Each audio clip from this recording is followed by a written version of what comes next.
Well, I did just get that kind of I did accepted for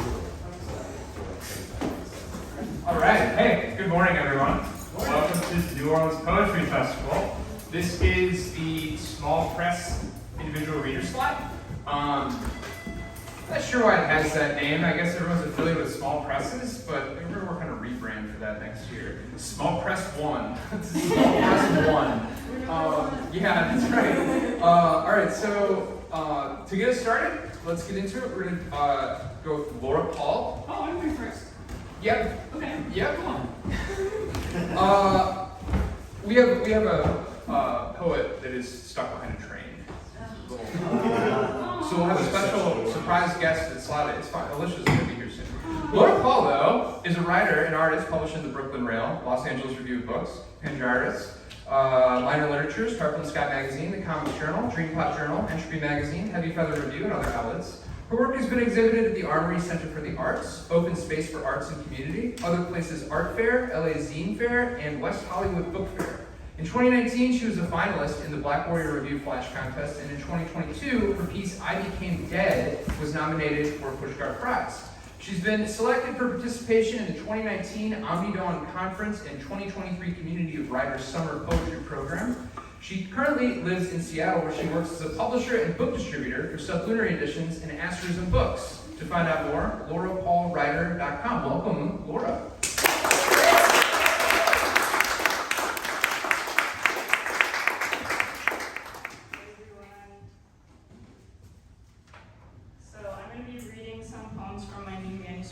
Last year called Earth Hell, and the poems are very playful on the page, and so when I read them, it's almost like there's two poems. There's one that's very graphic, and some of them I can't read because it's so designy that it doesn't really translate. So that's part of the fun, is each time I read, I try to figure out how to interpret these. So this poem, the first one I'm going to start with, is about fracking, and the title fracks the body of the poem, or the earth of the poem. And so we're going to experiment and see how to interpret this. And is there anyone who would want to read the title while I read the poem? Awesome. So also, I don't, part of it too, because it goes through the poem, you can pick the timing, and I'll give this to you, and you can just choose any moment to just interrupt the poem with the title. I'm going to try not to look at you. No, you can sit there. So I don't know what's going to happen, and I don't know how I'm going to react to this. So we're all on the same playing field this way.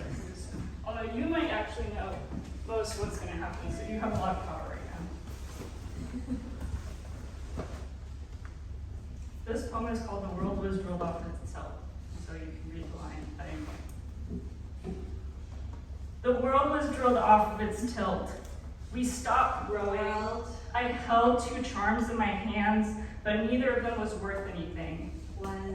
More bottles blew into the lake, and I chanted, drilled off. No blood for oil, as I drove to pick them up.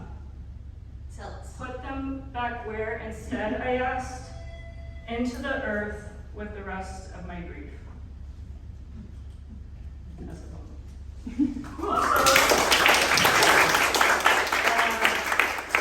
you get to keep that, and it's a one-off, and the little smudges are dirt. The dirt is from Washington. I don't know if that's like an issue if you're flying or something, but whatever anyways, don't cross the international border with that, I guess. And I can't guarantee it'll be worth much. I did sign it, but it's probably worth more than free. You can maybe trade it for like a coffee or something. So the next poem is called A Service, a Good, a Sale. A service, a good, a sale, each one more natural than the next. I paid for this part of the earth I hold. I hold on to the next big achievement in purchasing to soothe my heart. Dear, can you hold me without money? I would like for you to hold me without having to pay for it.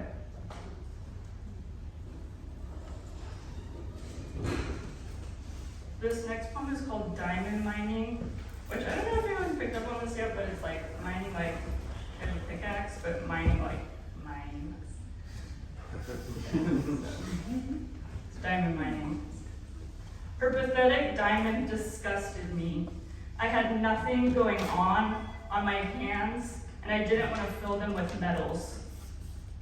But the button snaps on my coat were once mined, and preciousness is seen as that which keeps you warm, which she found in a ring. How debased, corrupted, to pull from the earth at her expense, the symbol of money, to act as if love is mining.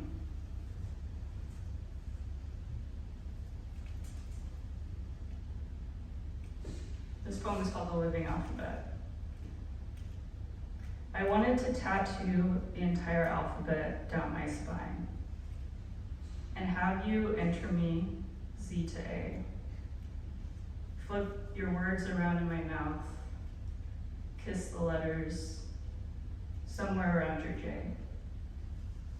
I like this nonsense making, the scrambling of how you write me with bacteria dermis, the sound and sweat that we make, the friction of our mumbling, the communication through beats of my H, H, H, H, H.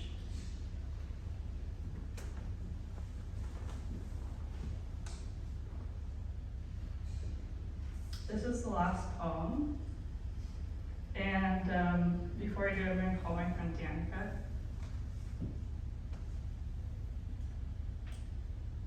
Some of you might know Danica, she's an amazing writer.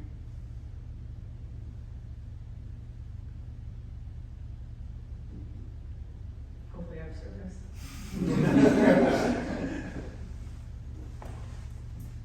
Hi, Laura. Hey, Danica. I'm going to read your last poem right now. Am I on speakerphone? You are now. Cool. So this last one, it's called My Life Has Taken Such a Long Time to Reach You. There are no guarantees in revolutionary love. I scream to the earth, rotating on its wobble, its axis, knocked into some sort of elliptical memorial definition of a time. That takes the stars travel to express. It takes me a lot to express to you, stars. It feels as if I too have traveled a far distance in the dark. I hope this means that I am not dead. And the light refracting takes so long to reach you. Yes, it feels my life has taken such a long time to reach you. All right, everyone, lots of love. Thanks so much.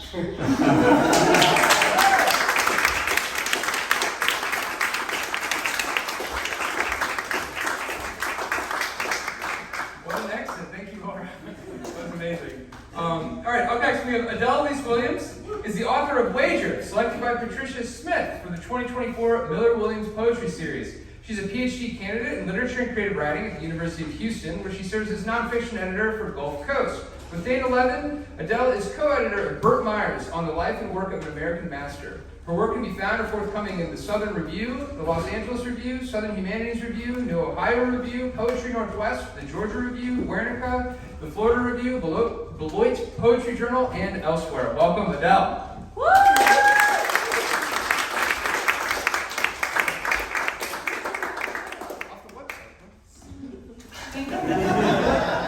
Gross. Hi. I'm Adele. Thanks for coming to your poems this morning. I'm going to read from my book, Wager. This is it. It just came out a couple months ago. It's for sale downstairs, and everyone here is allowed to buy one. All right, this first poem's titled Field Notes. Right before my Nana died, I a case CD. Nana clung to music like a mother's neck when her mind dipped out and her body went to town on tunes. Nana was a fucking riot, and you know what? I'm rioting too. I'm spending 120 on Skims. I'm filing my nails into anti-lyrics. I'm bracket-shaped and art, snatched all over, a field all skinny, fat, and assed. Think about anything possible, then put impulse on it. That's your field. When Nana died, I was absent like bunnies. I was losing somewhere spangled, throwing it all away for trouble, for thirsty allure.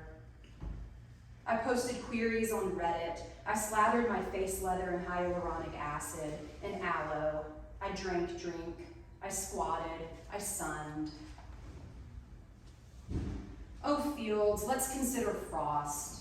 Think birches. Think snow roads. Think desert places. Oh, frost and your filthy woodpile, your murderous shovel, taking all the fields for your own melodramatic man performance. What about Han Solo and his sci-fi field? How about Ric Flair's meadow spectacle? Woo! Major boy. Tom Hardy, all grassland and thick-dicked, men on men in fields and fields and fields on men. What about how I'm attracted to toxic masculinity? How I want a mean man to lose me in his acreage. Oh, we're in territory now. We're risky, and it gets so much riskier. It gets brown butter. It goes tightrope. Well, you should know that Nana never even opened the CD. That Nana remembered me tilled when she died. Remembered me pasture, if at all.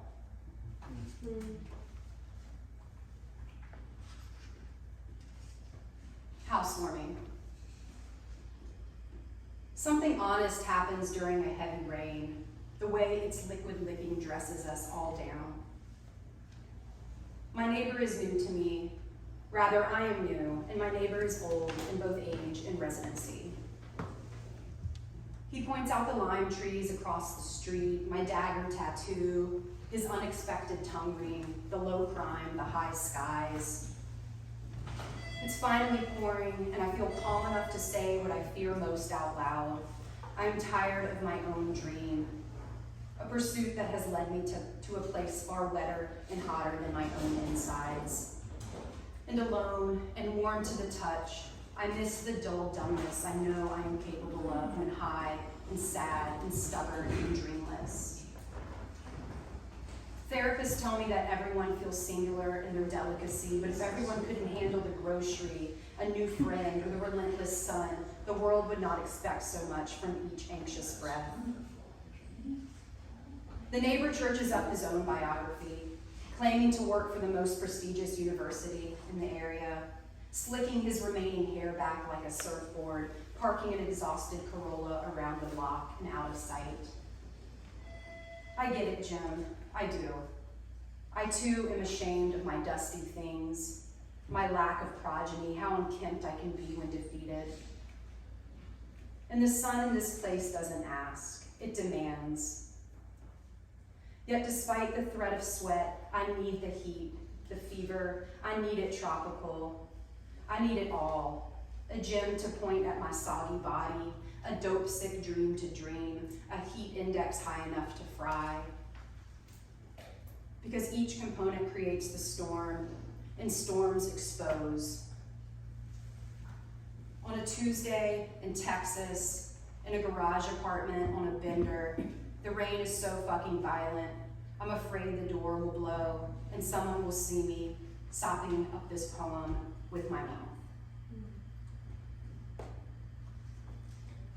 Okay.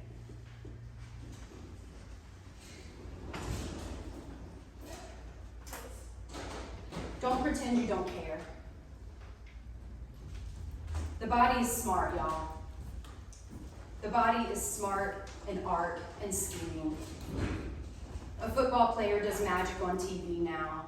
He made Heidi Klum levitate. Her body was long and cloaked in black like a Labrador. She lay on her side and floated for real, y'all. Floated like smog streaming the horizon, floated like a bride balloon like Big Truck Mardi Gras. This football player blew my mind, no tricks, no tracks. Once he was a long snapper, then his aorta was thick as a PBR can, and now he's a magician, y'all. He says it's a great day to be alive, and he means it. I can tell. I can tell by the eyes in the front of his face. They say thank you to a dope god, to a big shot, to the head honcho, to $1 million man. The body is smart. The body knows when to run full steam ahead or pause quietly for a check-in. Gloria Anzaldúa says her body is a shadow beast, y'all. She says she's a wild-tongued serpent looking for a home. She says the serpent causes and cures the wound. The body is forked at the tongue and knows no lasting abode. The body will burrow in a rent-to-own or sparkle on a field. The body is smart, y'all. It will wail for ancient gods or bleed unnoticed. The long snapper has it all. His wifey is blessed with natural ombre. Her head hair is a nightfall. Her body is curly brackets. Her serpent is hibernating, and she doesn't know any better, y'all. Heidi was convinced. She talked enthusiastically with her hands. Howie made his face into a shocked egg. Simon said the world needed him, needed his magic. Simon said the world needed his magic, y'all. I looked for the thin lacing of clear supports for Heidi's flimsy body. I paused the Roku and went frame by frame. I only saw sequins, y'all. The limitlessness of stage light, the flick of a tail. All right, I'm gonna read one more. Thank you. It's titled Miss America. It's cold out, so I walk the dog more than usual and listen to podcasts and pretend I'm solving murders while my mutt relieves himself ecstatically as though the entire world is watching. I text photos of the dog shitting to my man because life is hard and craps are funny. In my heart, I am broken and bored. If I was a missing woman, I'd be a vowel in an easy word like panic. I'd stuff my body into the barrel myself. All Renaissance, all hideaway. I dream Ahab's dream. I'd be my own white whale. On these winter walks, nothing is safe from my obsession. The wind's whipping like a proud daddy, gutter water delicate only on top, fat rats slow and sleepy from the crisp.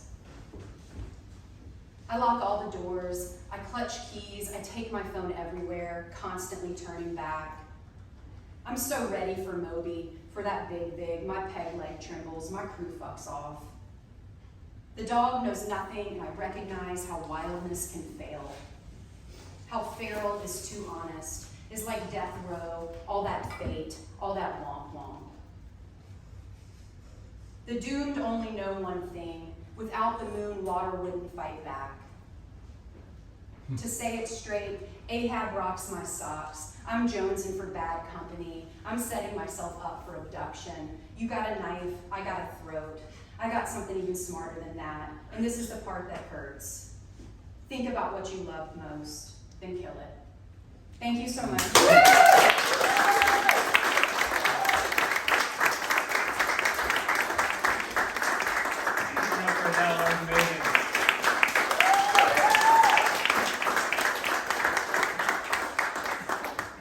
Next we have Juliet Gelfman-Randazzo is a recent graduate of the Rutgers University Camden MFA program, where she wrote about deer, hand models, and trees. She's the author of the chapbook Duh, Bullshit Lit, and recent work appears in The Offing, the Cleveland Review of Books, Togvert, The Tiny, and Annulette, a journal of poetics, among others. Juliet lives in Philadelphia, where she runs the reading and open mic series Spit Poetry. She can be followed at tall.spy on Instagram and at tall_spy on Twitter, but she can never be caught. Welcome, Juliet.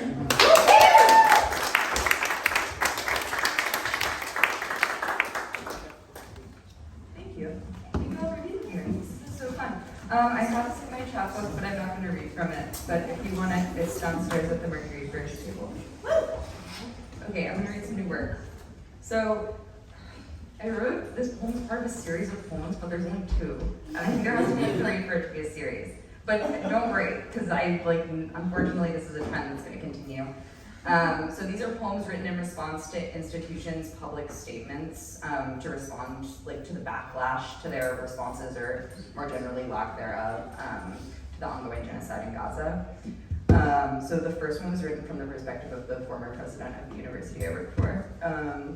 And this one draws from language in the Poetry Foundation statement, which was called A Commitment to Clarity, which was written to clarify the role of the Poetry Foundation as it exists today. And the statement's final line read, "We look forward to making this history alongside you," which was a direct reference to a cited June Jordan quote, which was kind of deeply inappropriate in the context of June Jordan's longstanding commitment to Palestinian liberation. So this poem is written from the perspective of the Poetry Foundation, and it's called A Commitment to Clarity.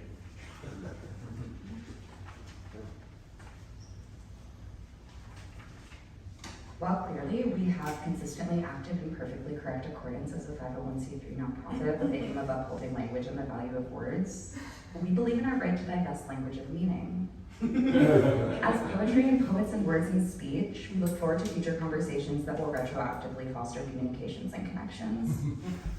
With continuous learning and listening and conversing and understanding and intention and better and the same ultimately and in the future, though also, as June Jordan writes, in the past. To be clear, we are writing this to clear the air and to generally clear things up in this time of mess and stress and the collective capacity of communities and collaborators and the general public to persist in not being entirely clear on what it is that we do. Despite the many challenges of doing as a large and not-for-profit institution, we look forward to forgetting this fraught history together. As a collective, today, tomorrow, yesterday, next week, a month from now, a year perhaps. Us all together, on Leap Day even. Since our history of philanthropy and open and access and equity and grants and money and having the most money and our mission of choosing which 5 poets each year under 31 will generously and life-changingly receive $27,000, we believe in our connective power to uplift human experience. Please click here to learn more about our policies and divestments. Indeed, clarity is tantamount to our commitments, and as we commit to clarity, we divest from opaqueness. As we exist today, it is so continuously, concomitantly clear we are committed, and our poetry and history has taught us things about words. That is all quite clear, which is coincidentally what we are committed to. Click here to support us through a tax-deductible donation. We believe the most important thing in this time of mess is poetry, which is incidentally in the name of our foundation. And so we have learned, by listening and conversing, that this is about us and time and likely and certainly June Jordan. We firmly and clearly believe that this connection makes good sense, and notwithstanding and not considering the accuracy of this statement, we are grateful to grow and learn and experience, which is ultimately what poetry does and is. And thus, we are poetry. So thank you. Thank you. We are pleased to provide you with this statement and this continuously committed foundation dedicated to the clarity of the future of the history of poetry and foundation and the...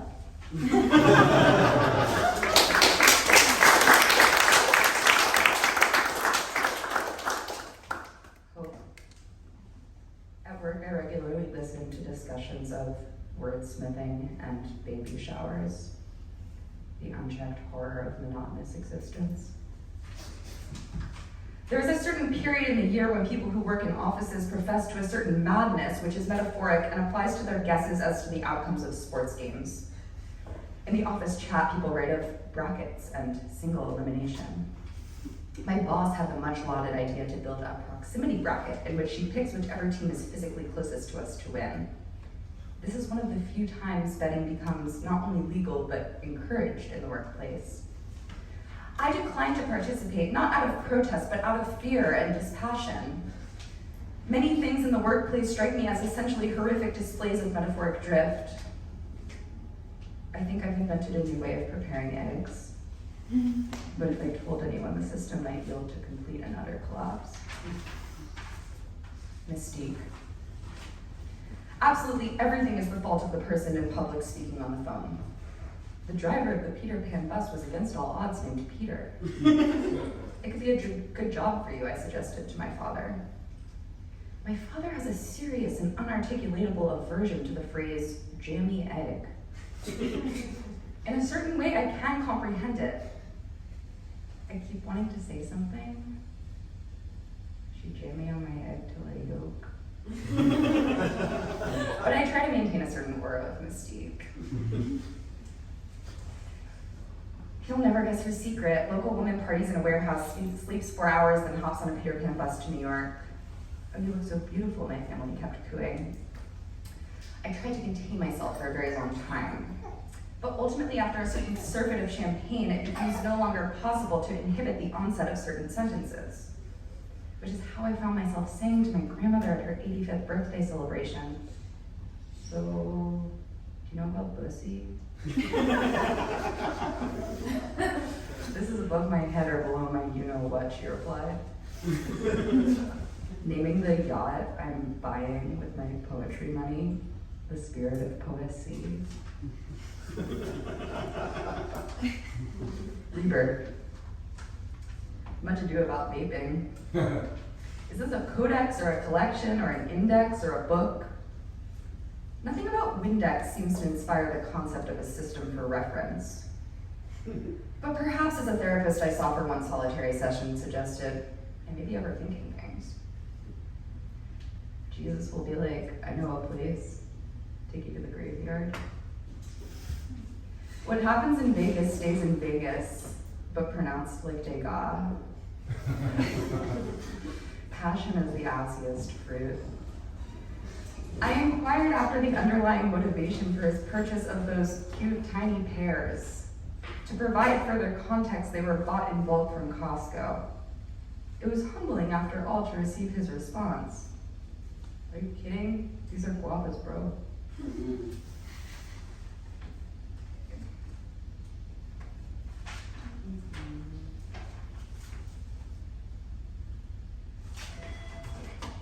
I'm gonna read one more poem. I wasn't planning on reading it, so it's on my phone. But I don't have to give you context because it's all in the poem. But we're going back to work. It's called Taking Stock. You know what you can always use as an excuse is the recession. You can always say it's really hard graduating into the recession. And everyone has to nod really seriously like they totally know what that means. I don't like to brag about this, but I've actually graduated into 2 recessions. And each time I grow a little more powerful. Like I learned to avoid its pitfalls, such as people posting Ponzi schemes about sending around books where you send 1 book out and get 36 back. Or people posting riddles that if you don't get right, you gotta reshare or else 10 zillion years of bad luck or shame on me or whatever. As a genius, you know what I did upon graduating into a recession was go to work for a business school. Working for the business school, I learned a lot about business, such as the fact that in academia, they pronounce the word finance, finance. I've worked for the business school for some months now, and I still don't know what investors do on a day-to-day basis. Much of my job on a day-to-day basis involves writing alt text. I write alt text for stock images, titled things like, tree grows on pile of coins with human.jpg. I describe this photo by saying something like, 4 progressively tall stacks of coins sit on a desk with increasingly large trees sitting atop them, each small enough to fit atop a coin with a line graph glowing above. A person poises the final tree above the largest stack of coins, and in their other hand wields a pen and taps a keyboard. Their shirt in the background is white. For this, I am able to pay my rent within the recession. Sometimes I wonder what I would do if I had instead graduated into a booming economy. Perhaps I would be having a baby, or perhaps I would have a job as a bard, you know, like Shakespeare. I just walk around the Philly streets telling my little tales in verse, a babe in my robust arms, and I never consider crass things like money or little trees or grass. I would never recede into the space between a desk and a metal filing cabinet. Instead, one piece of wisdom I'll provide for those of you who might one day, like me, graduate into a session is to stock up on stock images. Get them in all kinds of coins, horizons, trees, smokestacks, hard hats, sunsets, clients, desks, clouds, and blazers. So when the recession comes, you too will be prepared to describe generic scenes around you with the intended effect of being able to pay rent. And you too can describe picture female hand touching .modern .tablet investment .manager working new private .jpg in as many details as humanly possible within the space allotted. Or instead, If you're unhappy with the way things are going in your life, you can just shrug it off, recede into the background of whichever stock image looks like it's got the most thriving economy, the most opportunities to provide for your happiness, and your babies also if you want that. And if you squint really hard, maybe you'll spot me back there in the blurred out scene, farting up a smokestack.jpg storm as the image recedes toward the fuzzy point at the end of the horizon.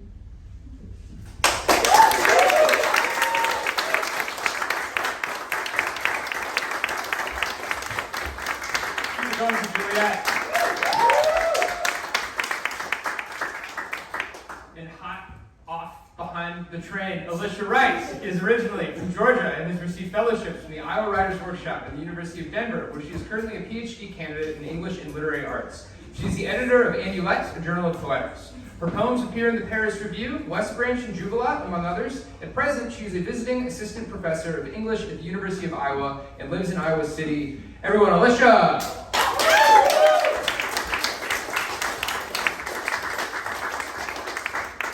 of those things are still true. Unfortunately, the one that's the most true is that I'm still not done with my PhD. Okay, I'm just gonna read here a little bit. That train it took a long time.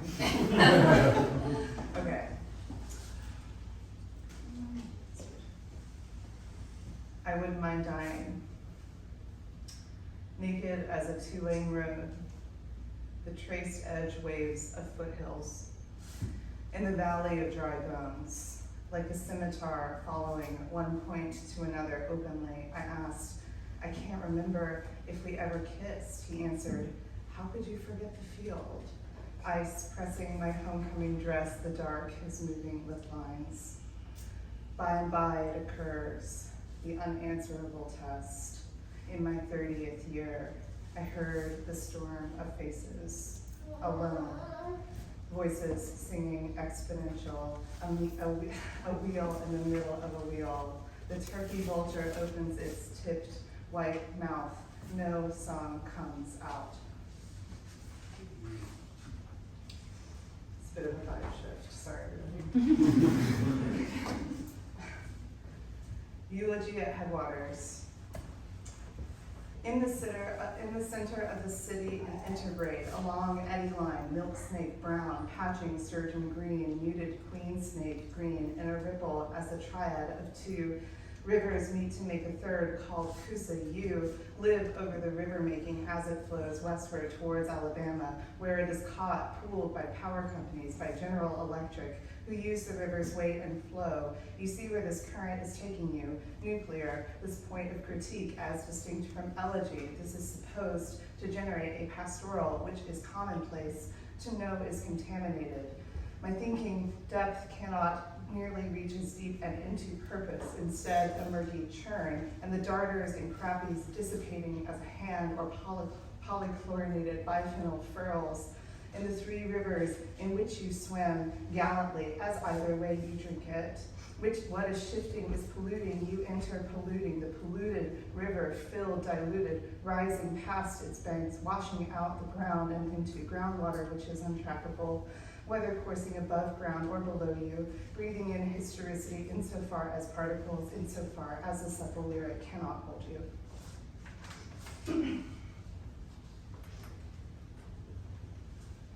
I won't write you a country poem. I'm feeling low and unforgiving. A scorpion hangs from the hook of its tail, a long spider web spindle swinging in the window.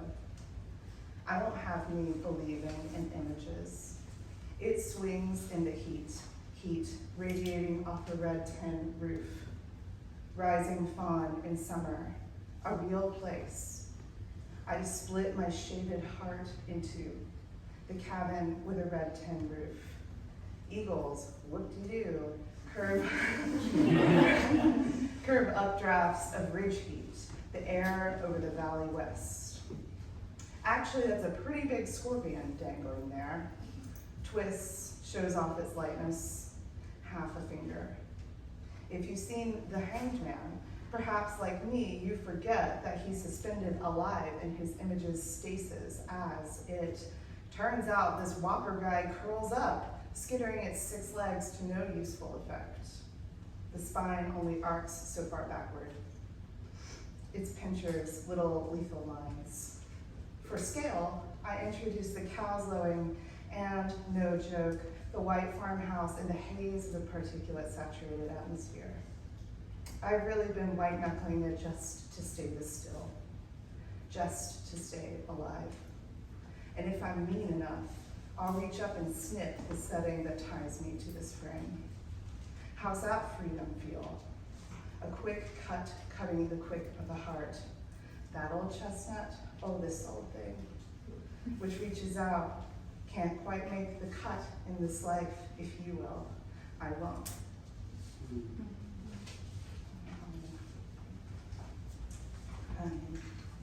Eclogue with daylilies. They're just speakers and they're unattributed voices. Voice. But now you ask me, what am I to think of this myself? Enough then, enough. Have instead the daylilies in our field, starring curvilinear, their orange mouths off. Have the barn once raised for me, now in decay, that finds itself still wood. Do you see what I see? Do you know how you desire me? Voice. Yes, I know I'm hearing you, but this is both possible and not possible. I can't touch all that I've sensed in this dream space. I can never remember your words after you have left. This seems to be the problem of your messages. I'm still stuck here in the waiting daisies. Voice. This is darkness, simple as nothing that I can't answer. You can know, though I'm not telling you because it must be known. You generate your flower thought and recollect your flood. The landscape you are left with is pocked with babbles of all kinds, is threaded together by the thoughts you can't unthink. Voice. The distance that I feel between us is unthinkable, as you are the guide behind the cloud, what I think to be the cloud, what I reach back and grasp as all my error, all that I've let down, how I can nearly sense your face through the steaming vapor, which I can't feel on my face but know. Give me your self-locatable, light-touched. Press through the guise of time, rupture the case of bodied words. Voice. Pierce your longing with your longing. You know I won't come to you any other way. Like you, I am brought to it when I am asked. I am not a body, I am not a thing to be grasped by thought. If I say cast it all down, then set it down. If you found your charge, if you can compress it all into a single dart, then make it and relinquish. Keep your love upward. Are we going where? Human bone worn wire. Sunk whole in flesh, still in a moment, water, air, still.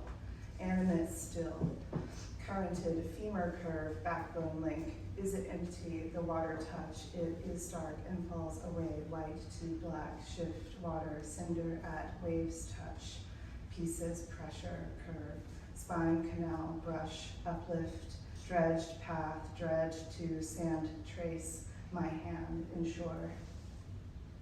I heard it shaped in thought, I heard it in the hand, I heard it re-encountered in the sound between the hearers on the beach, up in the mouth, collected in the hand, forgotten place. I heard a self among the upswelled things, myself, a fossil out of air. Thank you.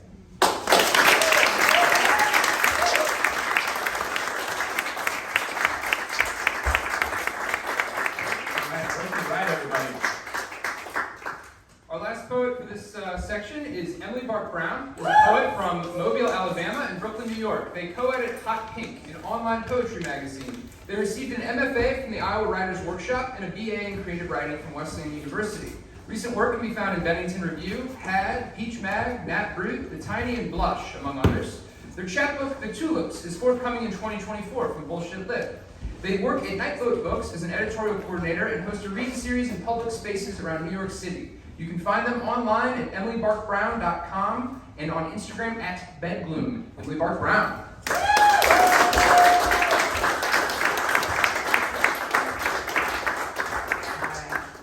Can you hear me? Yes.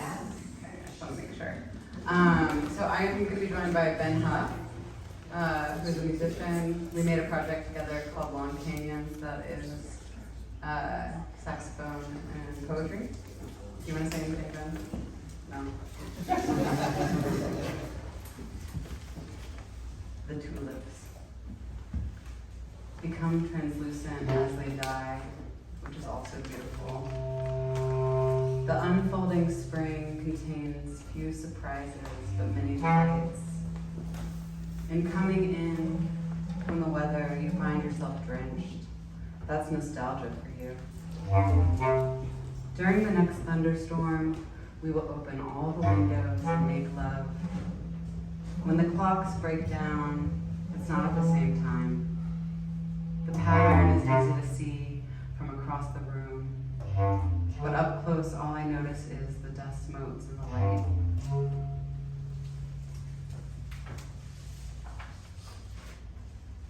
Mistakes. I dropped the bowl in the sink and it shattered. My first thought was, I need to undrop this. And then I wrapped it in soft paper, nestled in with my other garbage. Goodbye, blue. Goodbye, perfection. I have made a lot of mistakes, and sometimes I catch them, and sometimes years later, and sometimes I don't.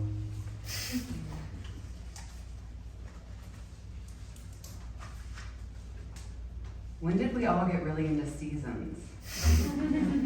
I have decided to become one with my environment. I am the tooth and the floss. My brain is the floor of perception. I am touching and not touching.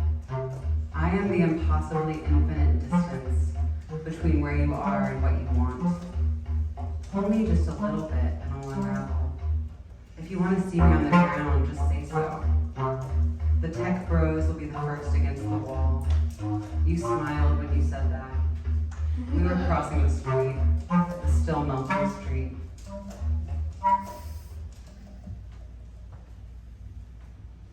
The last days of winter. There was so much water in the air. I walked, the water moved through me as it moved through the world. The world had a little bit of everything inside it. Plants, the moon, holly and stars. I could see your eyes in it when I closed mine. I felt something shift. I kept walking. A white swan in the park, shaking its snake-like neck. And the light all day gray and wonderful, and the air cool.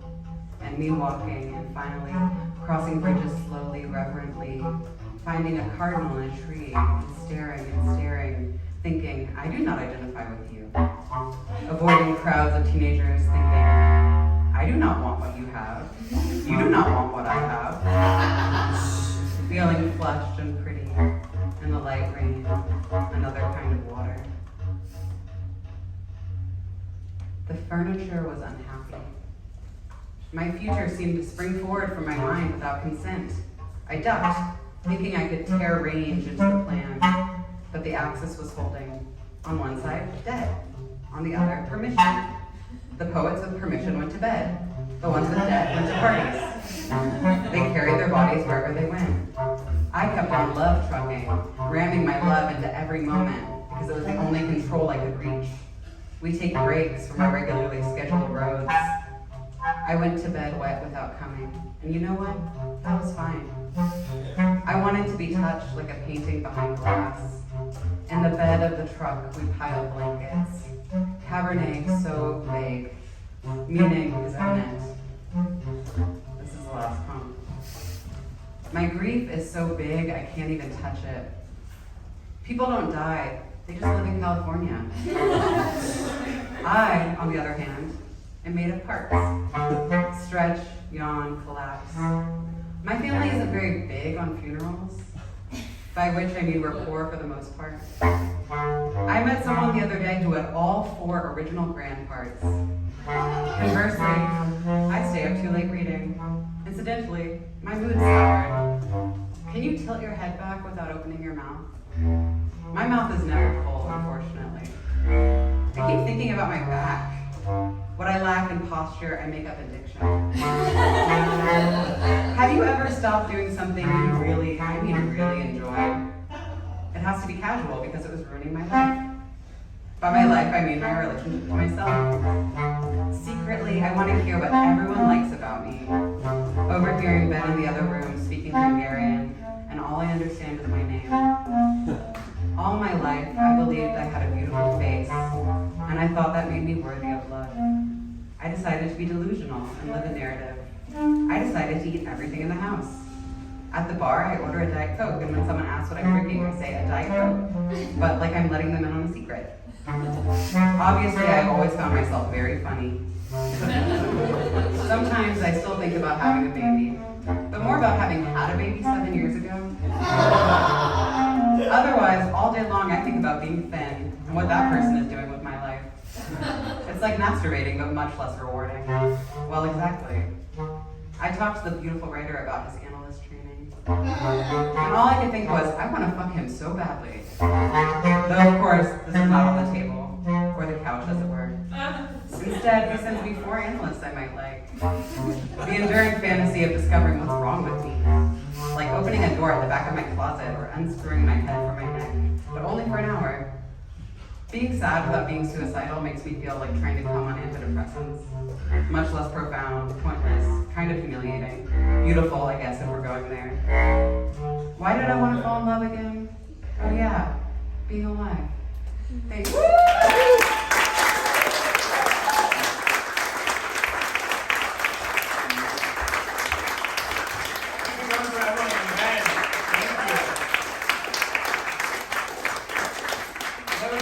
Thank you to all of our readers. Thank you to the audience. Such a nice thing to have extra sets of eyes and ears for a poetry reading like this. This has been Small Press 1. And there's others to come. Go to 2, 3, 4. Go to the other panels, enjoy yourselves, and buy these poets' books if you're interested. Talk to them about poetics, and thank you for coming. See you soon. See you around.